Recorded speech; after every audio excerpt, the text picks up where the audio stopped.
नए साल की बहुत बहुत शुभकामनाएं। Blessed new year 2025 to all of you. आइए हम सब अपनी बाइबल्स को खोलेंगे।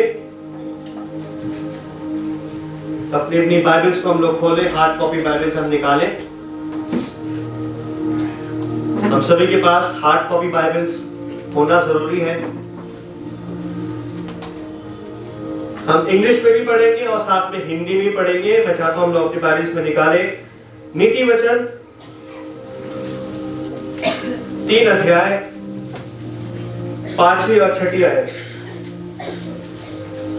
नीति वचन 3 अध्याय 5वीं 6ठी आयत, द बुक ऑफ प्रोवर्ब्स, या इसको ऐसे बोल सकते हैं proverbs of King Solomon, chapter 3 verse 5 to 6। जितने भी जवान इंग्लिश पढ़ना जानते हैं, जिनके पास इंग्लिश की बाइबल है, वो इंग्लिश भी निकाल ले, साथ में हिंदी भी निकाल ले। इसका शीर्षक है यहाँ पे युवकों को, किसको सलाह? युवकों को सलाह। ये वचन आज कलीसिया को सलाह है, कलीसिया के लोगों को एडवाइस है, एक काउंसिल है। हम इसको पढ़ेंगे। यहाँ पे राजा सुलेमान इस बात को लिखते हैं, तू अपनी किसका सहारा न लेना? समझ का सहारा ना लेना, वरन संपूर्ण मन से यहोवा पर भरोसा रखना, उसी को स्मरण करके सब काम करना, तब वह तेरे लिए सीधा मार्ग निकालेगा। अंग्रेजी में पढ़ना चाहूंगा। जितने भी जवान इंग्लिश जानते हैं वो सब इंग्लिश के बाइबल में इसको देखें। यहाँ पे किंग सोलोमन ऐसे लिखते हैं, he writes like this, trust in the Lord with all your heart and lean not on your own understanding. In all your ways acknowledge him and he shall direct your paths. परमेश्वर ही है जो आपके लिए सीधा मार्ग निकालेगा। परमेश्वर ही है जो आपके मार्गों को समतल करेगा। प्रभु यीशु मसीह है जो आपके आगे आगे चलकर आपके लिए मार्गों को तैयार करेगा। हम प्रभु यीशु मसीह से आगे ना जाए, हम उसको आगे रहते तो वो हमें आगे करेगा। हम जितना प्रभु यीशु मसीह को पीछे रखेंगे, हम उतना ही पीछे चले जाएंगे। हमारे आज का जो शिक्षा है, ये सर्मन या प्रचार नहीं, टीचिंग है। क्या है? टीचिंग है। और आज की शिक्षा का टॉपिक है ट्रस्ट इन द लॉर्ड। परमेश्वर पर भरोसा रखें। 2025 के लिए और आने वाले सालों के लिए हम परमेश्वर पर क्या रखें? भरोसा रखें। परमेश्वर का धन्यवाद हो कि हम अपने पूरे परिवार के साथ 2025 में है।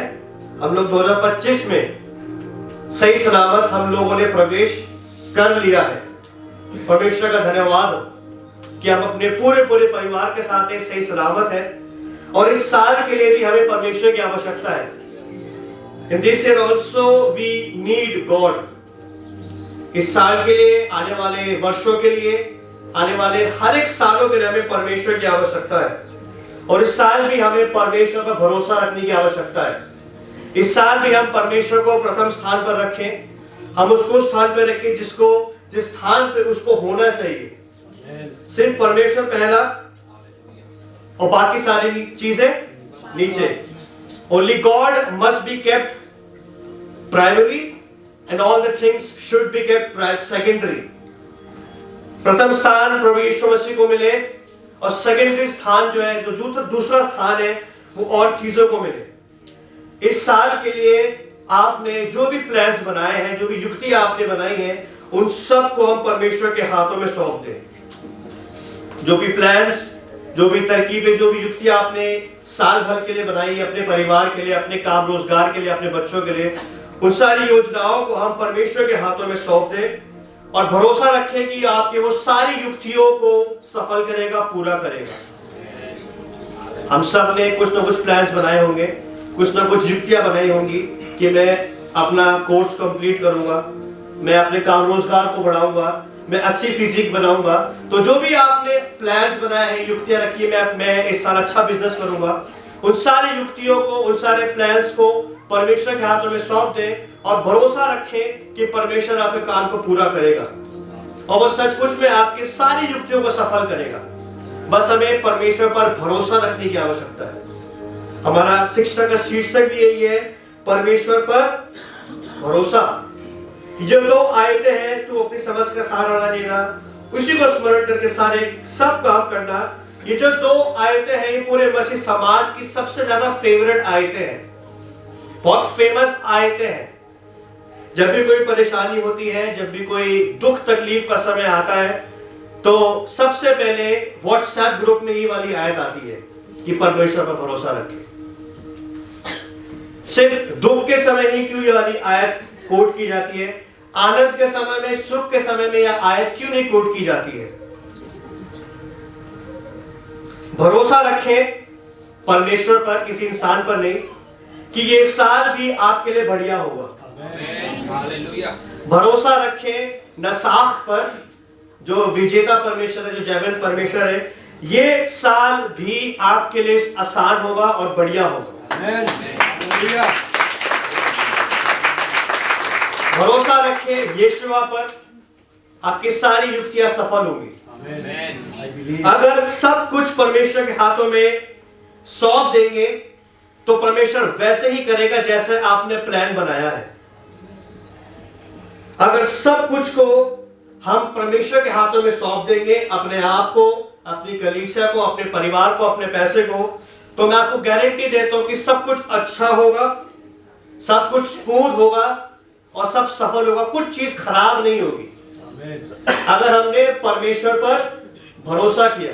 याद रखें, अगर हम परमेश्वर को आगे नहीं रखेंगे तो बहुत सारी चीजें खराब हो जाएंगी। यहां पे कोई भी नहीं चाहता कि उनकी चीजें खराब हो। अगर आप अपनी चीजों को खराब होने से बचाना चाहते हैं तो परमेश्वर को आगे रखें और अपने आप को, अपनी सारी चीजों को परमेश्वर के हाथों में सौंप दें। वो पूरा करना जानता है, वो शुरुआत से अंत तक सही सलामत लाना जानता है। वो हमारा नसाख है, वो विजेता परमेश्वर है। ये जो 2 आयतें हैं, ये मसीहों को आश्वासन देती है और आराम देती है कि चिंता मत करो, सब ठीक करेगा परमेश्वर, और सब ठीक करने वाला परमेश्वर तुम्हारे साथ है। ये जो 2 आयतें हैं, ये कॉन्फिडेंस पैदा करती हैं एक मसीह के जीवन में, आश्वासन पैदा करती है मसीह के जीवन में कि चिंता मत करो, अभी भी कुछ नहीं बिगड़ा है, ठीक करने वाला परमेश्वर तुम्हारे साथ है, तुम्हारे आगे आगे चल रहा है।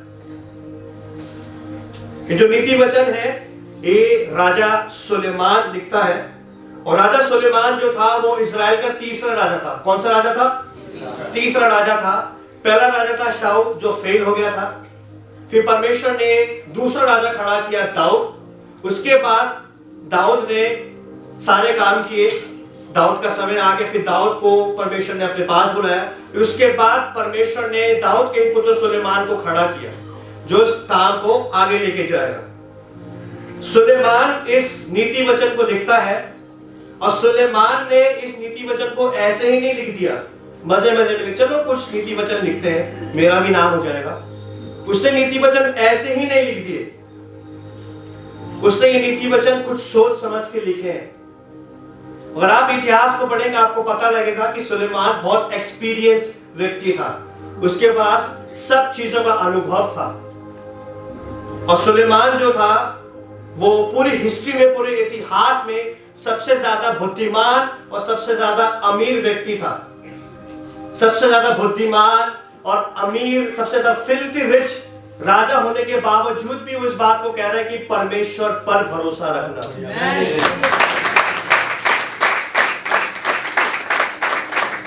सब कुछ होने के बावजूद भी, इतना बड़ा घर होने के बावजूद भी, इतने सारे नौकर चाकर होने के बाद भी, इतना सारा सोना चांदी डायमंड होने के बाद भी, सुलेमान क्या बोलता है कि तू अपनी समझ का सहारा ना लेना, वरन संपूर्ण मन से किस पे भरोसा रखना?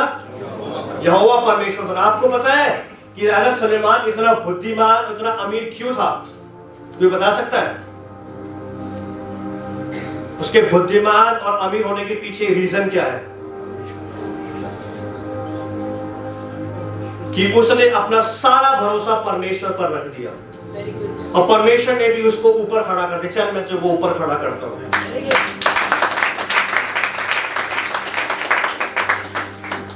और सुलेमान ने भरोसा करना बीच उम्र में शुरू नहीं किया, वो परमेश्वर पर भरोसा शुरुआत से ही करता आ रहा है। Praise the Lord. क्या लिखता है कि तू अपनी समझ का सहारा ना लेना। आयत की शुरुआत में बोल देता है कि तू अपनी समझ का सहारा ना लेना। क्यों बोलता है सुलेमान कि अपनी समझ का सहारा ना लेना? क्योंकि सुलेमान को पता है, राजा सोलोमन को पता है कि ये जो मनुष्य की जो समझ है वो भ्रष्ट है, उसमें गड़बड़ी है, और जो मनुष्य की सोच है, जो मनुष्य की समझ है, वो हमेशा परमेश्वर के विरुद्ध जाती है। आपको बात समझ आ रही है? जो नेचुरल हमारी समझ है, जो नेचुरल अंडरस्टैंडिंग है, हम हमेशा क्या करते हैं कि हम आज्ञाओं के विरुद्ध जाते हैं। सुलेमान को पता है कि जो इंसानी सोच है, इंसानी समझ है, वो भ्रष्ट है, उसमें गड़बड़ियां हैं, और वो हमेशा यहोवा परमेश्वर के विरुद्ध जाती है।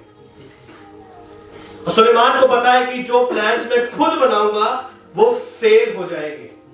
जो युक्तियां मैं खुद बनाऊंगा उसमें गड़बड़ी होती है, उसमें गड़बड़ी होगी। हम जो काम खुद करेंगे वो सचमुच में गड़बड़ होंगे। हम जो काम खुद करेंगे वो सारे काम खराब होंगे। और इतिहास और बाइबल इस बात को बताती है कि सुलेमान ने जब जब काम खुद से किए वो सारे काम उससे गड़बड़ हो गए। सुलेमान ने जब जब काम खुद किए, अपनी समझ से किए, वो सारे काम क्या हो गए? गड़बड़ हो गए, खराब हो गए। दाऊद ने भी ऐसे ही किया था। दाऊद ने भी जब जब काम अपनी समझ से किया उसको दंड भोगना पड़ा, उसको असफलता महसूस हुई, उसको असफलता मिली। अब्राहम भी ऐसे ही था। अब्राहम की एक मिस्टेक से हम जानते हैं कि हम किस गड़बड़ी को फेस कर रहे हैं। संतान के चक्कर में उसने हाजिरा के साथ इंटीमेसी की और एक बच्चा पैदा हो गया जो परमेश्वर के और परमेश्वर के लोगों के खिलाफ रहता है। याद रखें, हम जब भी काम अपनी सोच से करेंगे वो सारे काम गड़बड़ होंगे। हम जो काम अपनी अंडरस्टैंडिंग से करेंगे कि मैं सब जानता हूं, मैं हूं, बाकी सब कम है, मैं हूं, हम भी कुछ है। अगर हम इस बात को सोच के सारे काम करेंगे, अपनी समझ से, अपनी अंडरस्टैंडिंग से, अपनी बुद्धि से जब काम करेंगे, तो याद रखिए वो सारे काम असफल होंगे, वो सारे काम खराब होंगे। जो राजा सुलेमान है, ये जो पहली आयत है ना, तू अपनी समझ का सहारा ना लेना, ये दूसरी बार में भी लिख सकता था, लेकिन इसने इसको पहला लिखना ज्यादा सही समझा, क्योंकि सुलेमान को पता है, उसको पता था कि जो इंसानी, जो नॉर्मल, जो नेचुरल अंडरस्टैंडिंग, जो नेचुरल समझ इंसानों की है वो पहले से ही भ्रष्ट है। और सुलेमान ने जब जब काम यहोवा की मदद से किए वो सारे काम सफल हुए।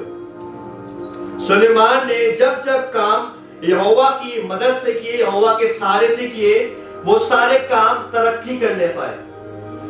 सुलेमान राजा ने और बाइबल के सारे लोगों ने जब जब काम परमेश्वर की सहायता से किए, वो उन सारे कामों में कोई रोक टोक नहीं हुई, उन कामों में कोई रोक नहीं आई, उन कामों में कोई गड़बड़ी नहीं आई। मैं भी आपको एक सलाह देना चाहता हूं, और ये जो वचन है सीएमडी कलीसिया के लिए, कलीसिया के लोगों के लिए एक सलाह है कि इस साल आप जो भी काम करें, इस साल आप जो भी अपने लिए प्लान्स बनाए, अपनी परिवार के लिए जो भी युक्तियां आप बनाए, वो परमेश्वर की सहायता से बनाए, क्योंकि जो काम परमेश्वर की सहायता से होता है वो काम सफल होता है। जो युक्तियां परमेश्वर को आगे रखे बनाई जाती हैं, उन युक्तियों में कोई रुकावट नहीं आती है। जो प्लान्स आप अपने परिवारों के लिए बना रहे हैं, जो आप बनाएंगे, अपने बिजनेस के लिए जो आप प्लान्स बनाएंगे, अपनी शादियों के लिए आप जो प्लान्स बनाएंगे, अपने परिवार के लिए, अपने पैसे के लिए, अपने फ्यूचर के लिए अगर आप कोई प्लान बना रहे हैं, तो मैं आपको एक सलाह देना चाहूंगा कि परमेश्वर को आगे रखते हुए बनाएं। आपके प्लान्स बीच में कभी नहीं रुकेंगे, आपके सारे काम क्या होंगे? सफल होंगे। अगर आप कलीसिया का इतिहास उठा के देखें, अंग्रेजी में बोलते हैं चर्च हिस्ट्री, बहुत सारे परमेश्वर के बड़े बड़े लोग आए हैं जिन्होंने बहुत बड़े बड़े काम किए, लेकिन उनकी लाइफ में एक ऐसा मोमेंट आया कि जब उन्होंने परमेश्वर को पीछे रखा तो उनके सारे काम गड़बड़ हो गए। जब जब परमेश्वर के लोगों ने, परमेश्वर के दास दासियों ने अपनी समझ का सहारा लिया, तब तब उनके सारे काम खराब होते रहे। लेकिन जब जब वो परमेश्वर के पास वापस आते रहे, उनके सारे काम सफल होने लग गए। जब जब वो परमेश्वर का सहारा लेने लग गए, तब तब उनके सारे काम सफल होने लग गए। इसका हेडिंग क्या है? युवकों को सलाह। ये युवकों को सलाह तो है, लेकिन ये कलीसिया को भी सलाह है, परमेश्वर के लोगों को भी एक सलाह है। तो अपनी समझ का सहारा ना लेना। अपनी समझ का सहारा ना लेने का अर्थ क्या होता है? सुलेमान के हिसाब से अपनी समझ का सहारा लेना का पहला अर्थ होता है कि परमेश्वर को पीछे रखना और खुद आगे खड़े हो जाना। अपनी समझ का सहारा लेने का मतलब क्या होता है? कि परमेश्वर को पीछे रखना और खुद आगे खड़े हो जाना। इसका दूसरा अर्थ बनता है, परमेश्वर जो सबसे शक्तिशाली परमेश्वर है, वो सर्वशक्तिमान परमेश्वर है, उसको पीछे खड़ा करना, और जो मैं कुछ नहीं हूं, मैं जीरो हूं, मैं आगे सामने खड़ा हो गया। जो हीरो है, जो मूवी का मेन हीरो है, आपने उसी को पीछे खड़ दिया, और जो मैं कुछ नहीं हूं, मैं साइड रोल में हूं, मैं जीरो हूं, मैं आगे खड़ा हूं। याद रखिए, अगर जीरो आगे खड़ा है तो सारे काम जीरो ही होते जाएंगे, लेकिन अगर हीरो आगे खड़ा है तो सारे काम सफल होते जाएंगे। अपनी समझ का सहारा ना लेने का पहला अर्थ बनता है कि परमेश्वर को पीछे खड़ा करना और खुद सामने आ जाना, खुद चौड़ा हो जाना कि मैं करूंगा सारे काम। दूसरा अर्थ इसका बनता है कि परमेश्वर जो सर्वशक्तिमान परमेश्वर है, जिसके मात्र एक शब्द से पूरी दुनिया रचाई गई, उसको पीछे रखना और सामने खुद खड़े हो जाना। परमेश्वर आप पीछे रहिए, मैं करूंगा सारे काम, आपकी वजह से कुछ नहीं, आप पीछे खड़ा रहो, मैं स्पॉटलाइट में आऊंगा। और इसका चौथा सबसे गंभीर अर्थ यह बनता है कि मैं सब कुछ हूं, मुझे परमेश्वर की आवश्यकता नहीं है। क्या अर्थ है? कि मैं सब कुछ हूं, मुझे परमेश्वर की आवश्यकता नहीं है। I do not need Jesus in my life, I am self sufficient. किसने बोला कि आपको परमेश्वर की आवश्यकता नहीं है? हम परमेश्वर से ही निकले हैं। जिस चीज से हम लोग निकले हैं, हम उसी को नकार रहे हैं। जिस चीज से मेरी एग्जिस्टेंस है, जिस चीज से मैं पैदा हुआ हूं, मैं उसी को नकार रहा हूं। याद रखें कि हमारे सारे काम भी असफल होते जाएंगे। और ये जो स्टेटमेंट है कि मैं सब कुछ हूं, मुझे परमेश्वर की आवश्यकता नहीं है, ये बहुत खतरनाक चीज है। This is very dangerous. और जिन लोगों ने इस बात को कहा है कि मुझे परमेश्वर की आवश्यकता नहीं है, वो आज कहीं के नहीं है। बहुत सारे सेलिब्रिटीज ऐसे हैं, आपने इंटरव्यू में देखा होगा, कि जिन्होंने बोला कि आई डोंट नीड जीसस। आप देख सकते हैं कि उनके सारे करियर क्या रहे? फेल रहे। एक फाइटर है, यूएफसी फाइटर है, उसका नाम है कॉनर मैग्रेगर, जानते होंगे ये सारे यूथ। उसका इंटरव्यू आया, उसने बोला कि यीशु मसीह तो कब्र में है, अगर यीशु मसीह मेरे सामने होता तो मैं उसको हरा देता। अगर यीशु मसीह मेरे सामने होता तो मैं उसको हरा देता। यीशु मसीह कुछ नहीं है। कुछ हफ्ते बाद उसकी फाइट थी, तो जैसी उसने अपनी किक मारी, उसका पैर ही मुड़ गया। देखा होगा आप लोगों ने, उसकी फाइट आई थी और जैसी उसका पैर मुड़ा, कुछ सालों बाद उससे पूछा गया, आप मसीह हैं? जी मैं मसीह हूं। अभी उसका रिसेंटली इंटरव्यू आया है, उसने बोला कि yes I am a Christian, I believe in Jesus. याद रखें कि यीशु मसीह से पंगा लेना भारी पड़ सकता है। हम बिना यीशु मसीह के कुछ नहीं है। एक सिंगर था John Lennon, I think Beatles का वो बैंड मेंबर था, उसने बोला कि मुझे यीशु मसीह नहीं चाहिए, वो खत्म हो गया। बहुत सारे बड़े बड़े सिंगर्स ने यीशु मसीह की चीजें चुराई और बोला कि मैंने खुद लिखा है। लोगों ने प्रभु यीशु मसीह के परमेश्वर के एग्जिस्टेंस को ही मिटा दिया, और परमेश्वर ने क्या बोला कि तुम ही नहीं रहे। जो परमेश्वर की एग्जिस्टेंस को, उसके अस्तित्व को मिटा देता है, उसका अस्तित्व खुद ही मिट जाता है। आगे क्या बोलता है? वरन संपूर्ण मन से यहोवा पर क्या रखना? भरोसा रखना। किस पर? परमेश्वर पर। उस बड़ी ताकत पर भरोसा रखना है, सर्वशक्तिमान परमेश्वर। वरन संपूर्ण किससे? मन से। हमें इस मन को परमेश्वर के हाथों में सौंपना है। किसको? मन को। परमेश्वर को नहीं, अपने मन को परमेश्वर के हाथों में सौंपना है। अब ये मत बोलना कि इसको मैं तेरे हाथों में सौंपता हूं। कोई भी अपने पड़ोसी को लेकर बोले कि मैं अनमोल को परमेश्वर के हाथों में सौंपता हूं, परमेश्वर अनमोल को तो लेगा कि वो आपको भी चाह रहा है कि पहले तू अपने आप को मेरे हाथों में सौंप। आप किसी पे पॉइंट आउट न करें कि इसको ले प्रभु, इसको ले। आपको बात समझ आ गई? अपने मन को आप मत बोलना कि प्रभु इसको साथ ले, इसको अपने हाथ में ले। हम अपनी अपनी खुद की बात करें। क्या बोलता है? वरन संपूर्ण मन से यहोवा पर भरोसा रखना। और मन जो है, बाइबल के विद्वान इस बात को बताते हैं, मन का अर्थ होता है दिमाग या कॉन्शियंस, या कभी कभी इसका अर्थ होता है हृदय।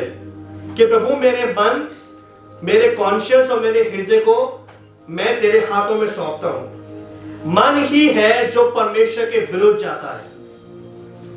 हमारा मन ही है जहां सारी बुरी युक्तियां बनती है। ये मन ही है जहां सारे बुरे विचार आते हैं।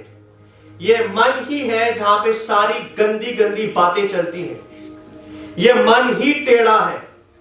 बाइबल के विद्वान इस बात को बताते हैं कि मन ही टेढ़ा है, और इस टेढ़े मन को हम सीधे करने वाले के हाथों में सौंप दें। ये आपके मन को, आपके सारे पैसे को, आपके सारे परिवार को सिधाई में ले आएगा।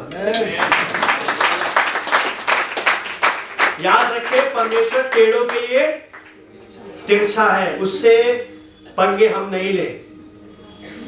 इस टेढ़े मन को, इस टेढ़े व्यक्तित्व को, इस टेढ़े दिमाग को, इस टेढ़े हृदय को हम सीधा करने वाले परमेश्वर के हाथों में सौंप दें। वो सीधा करना जानता है, वो आपको सिधाई में ले आएगा।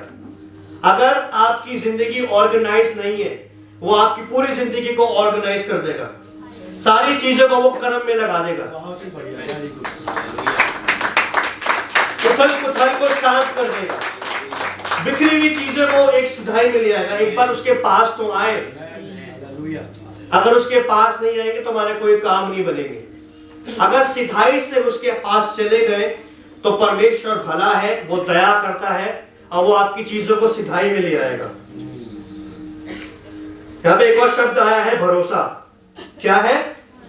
भरोसा, ट्रस्ट। और जब इस शब्द जो भरोसा है, जब इसको हम इब्रानी भाषा में देखते हैं, याद रखें जो पुराना नियम है वो इब्रानी भाषा में लिखा गया। किसमें? इब्रानी भाषा में, हिब्रू में। और जो नया नियम है वो ग्रीक में लिखा गया है। और परमेश्वर का धन्यवाद हो कि हमें इस लैंग्वेज का नॉलेज है और हम बड़ी सिधाई से इनके अर्थ को आपके सामने लेके आते हैं। जो शब्द है भरोसा, मेरे साथ बोलिए भरोसा। भरोसा जो शब्द है, इसको इब्रानी भाषा में बेथाह कहते हैं। क्या बोलते हैं? बेथाह। और बेथाह का अर्थ होता है झुकना, सहारा लेना, सुरक्षित महसूस करना, आश्वासन। इसका मतलब यह है कि अगर सुलेमान ये बोल रहा है कि यहोवा पर भरोसा रखो, तो वो बोल रहा है कि परमेश्वर की ओर ही झुके रहना। कि अगर बड़ी आंधी चली भी तो तुम गिर के उसी के गोद में पड़ जाओगे। जैसे आंधी चलती है, पेड़ जब उखड़ जाता है तो सड़क पे गिर जाता है, हमें डरने की आवश्यकता नहीं। अगर हम उखड़े भी तो उसकी गोद में जा पड़ेंगे। दूसरा इसका अर्थ बनता है सहारा लेना। क्या लेना? सहारा। डेजर्ट नहीं, सहारा लेना। इसका तीसरा अर्थ बनता है सुरक्षित महसूस करना। परमेश्वर पर भरोसा रखने का अर्थ बनता है कि हम परमेश्वर के साथ सुरक्षित हैं। बाहर चाहे कितनी भी आंधी चल रही हो, बाहर कितनी भी भुखमरी हो, बाहर कितनी भी बीमारियां हो, चाहे जितने भी लॉकडाउन लग जाए, ये हम पर असर नहीं कर सकते हैं। क्योंकि परमेश्वर एक बड़ी दीवार के समान हमारे सामने, हमारे चारों ओर खड़ा है। वो उन्हीं के लिए दीवार है जो उस पर भरोसा रखते हैं। तीसरा इसका, पांचवा इसका अर्थ बनता है आश्वासन, कॉन्फिडेंस।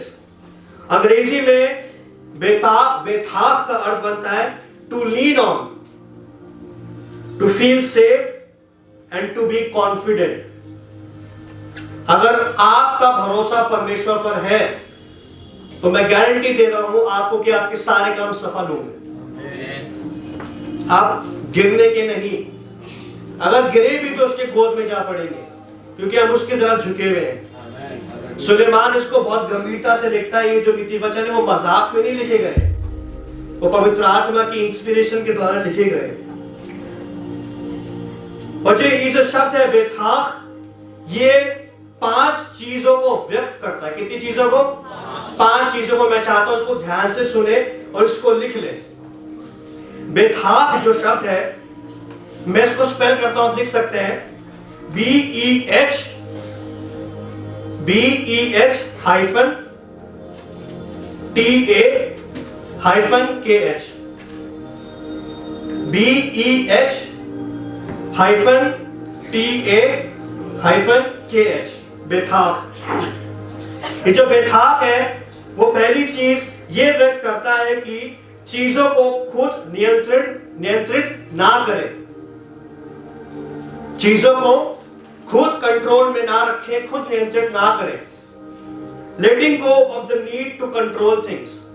आपको कुछ चीज कंट्रोल करने की आवश्यकता नहीं है, आपको कोई भी चीज नियंत्रण करने की आवश्यकता नहीं है। आप अपने आप को, अपने परिवारों को, अपने प्लान्स को परमेश्वर के हाथों में सौंपते, वो खुद कंट्रोल कर लेगा। अगर हम खुद कंट्रोल करेंगे तो चीजें बिगाड़ देंगे, अगर परमेश्वर चीजों को कंट्रोल करेगा तो उसको संवार देगा। You don't need to control anything. Just give that thing into the hands of God. पहली चीज क्या थी कि चीजों को खुद नियंत्रित ना करें। दूसरी चीज जो बेथाक है वो ये व्यक्त करता है कि परमेश्वर की क्षमता पर भरोसा करना कि वह आपकी देखभाल करेगा। हमें परमेश्वर पर भरोसा करना है कि वो आने वाली सारी सदियों के लिए, पीढ़ियों के लिए आपकी, आपके बच्चों की देखभाल करेगा। यह है भरोसा रखने का अर्थ।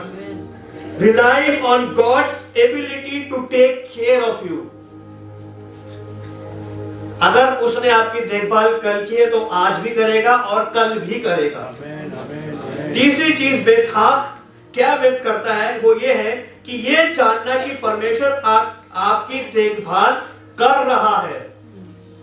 उसने कल रात को आपकी देखभाल की थी, वो आज कलीसिया में भी आपकी देखभाल कर रहा है, और वो मंडे, कल, ट्यूसडे, वेडनेसडे, हर समय के लिए जितना आप जीवित हैं उतने समय के लिए परमेश्वर आपकी देखभाल करता रहेगा। आमीन। ये है भरोसा रखने का अर्थ। Knowing that God is taking care of you. ऐसा नहीं कि He will take care of you, या He kept taking care of you. Hidden in the past. Past में भी उसने आपकी देखभाल की, प्रेजेंट में भी कर रहा है और फ्यूचर में भी करता रहेगा। यह है बेथाक का अर्थ। चौथा जो बात बेथाक बताता है वो ये है कि परमेश्वर की प्रेम पूर्ण उपस्थिति के लिए अपने दिल को खोलना, अपने हृदय को परमेश्वर की उपस्थिति के लिए आप खोलें। जब तक हम अपने आप को परमेश्वर के लिए खोलेंगे नहीं, वो आएगा नहीं। जब तक हम उसको इनवाइट नहीं करेंगे वो हमारे अंदर आएगा नहीं। Opening your heart to God's loving presence. और 5वां सबसे महत्वपूर्ण बेथाक का अर्थ बनता है अपने जीवन के लिए परमेश्वर के मार्गदर्शन पर भरोसा करना। आप परमेश्वर पर भरोसा रखें कि आपका सही सही मार्गदर्शन करेगा। अगर आपको परमेश्वर पर भरोसा है, अगर आपने अपने आप को परमेश्वर के हाथों में सौंप दिया, तो आपको मोटिवेशनल वीडियोस देखने की आवश्यकता नहीं है। आपको सफलता की 50 कुंजी वाली किताब लेने की आवश्यकता नहीं है। आपको पैसा खर्चा करने की आवश्यकता नहीं है। आपको बस उसके सामने बैठना है, अपने दिल को खोलना है, वो सफलता के सारी 50 क्या 150 कुंजी आपको दे देगा।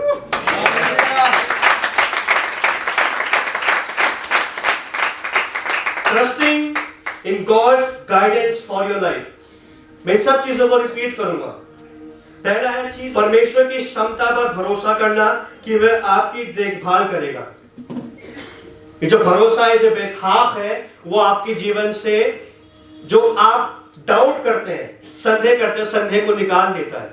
तीसरी बात यह है कि यह जानना कि परमेश्वर आपकी देखभाल कर रहे हैं। चौथी बात, परमेश्वर की प्रेम पूर्ण उपस्थिति के लिए अपने दिल को खोलना। पांचवी बात है, अपने जीवन के लिए परमेश्वर के मार्गदर्शन पर भरोसा करना।